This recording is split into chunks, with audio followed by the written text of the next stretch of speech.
আজ প্রজাতন্ত্র দিবস, কড়া নিরাপত্তার চাদরে মুড়ে ফেলা হয়েছে অযোধ্যাকে।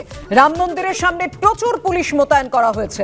দর্শনার্থীদের ভিড়, 3 দিনে 11 লক্ষ পুণ্যার্থীর রেকর্ড ছিল অযোধ্যা। এ তো বিরাট রেকর্ড। উজ্জ্বল আমাদের সঙ্গে রয়েছেন, আমাদের প্রতিনিধি উজ্জ্বল মুখোপাধ্যায়। এই নিয়ে আমরা কথা বলবো। উজ্জ্বল, এই ভিড় সামলাতে পুলিশের তরফে কি ব্যবস্থা নেওয়া হয়েছে?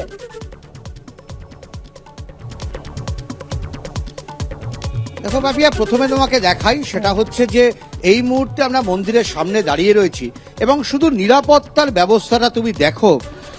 আমার ক্যামেরা যেদিকে যাচ্ছে তুমি দেখতে পাচ্ছ শুধু নিরাপত্তা রক্ষী, র্যাব নামানো হয়েছে, কমব্যাক ফোর্স নামানো হয়েছে এবং এই যে আমরা রাস্তা দিয়ে হাঁটছি এখান থেকেই কিন্তু দর্শনার্থীরা তারা রাম মন্দিরে প্রবেশ করছেন এবং তুমি দেখতে পাচ্ছ যতদূর পর্যন্ত ক্যামেরা যাচ্ছে শুধুই নিরাপত্তা রক্ষীর বলয় তৈরি করা হয়েছে। এবং শুধু এখানে না, গোটা অযোধ্যা জুড়ে বিভিন্ন মোড়ে মোড়ে এইভাবে নিরাপত্তা বেষ্টনী তৈরি করা হয়েছে। কাউকে গাড়ি নিয়ে ঢুকতে দেওয়া হচ্ছে না, কোনো ভিভিআইপি মুভমেন্ট কার্যত বন্ধ। একমাত্র পুলিশের আধিকারিকরা ছাড়া অন্য কারুর কিন্তু ভেতরে ঢোকার কোনো অনুমতি নেই এবং তার আগেও একাধিক জায়গায় চেকপোস্ট বসানো হয়েছে, তাদেরকে চেক করা হচ্ছে। মোবাইল নিয়ে কেউ ভেতরে ঢুকতে পারছেন না, মোবাইল কিন্তু জমা রেখে তারপরে ভেতরে ঢুকতে হচ্ছে।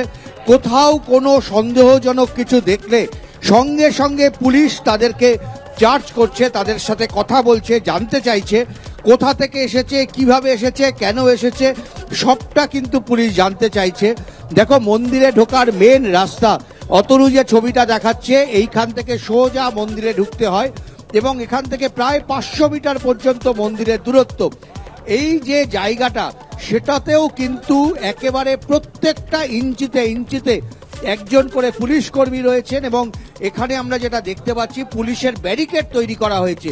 সেই ব্যারিকেডের মধ্য দিয়ে কিন্তু যেতে হচ্ছে দর্শনার্থীদের এবং তারপরে ওখানে মন্দির দর্শনের পর, রামলালাকে দর্শনের পর আবার অন্য রাস্তা দিয়ে তাদের ফেরত আসতে হচ্ছে।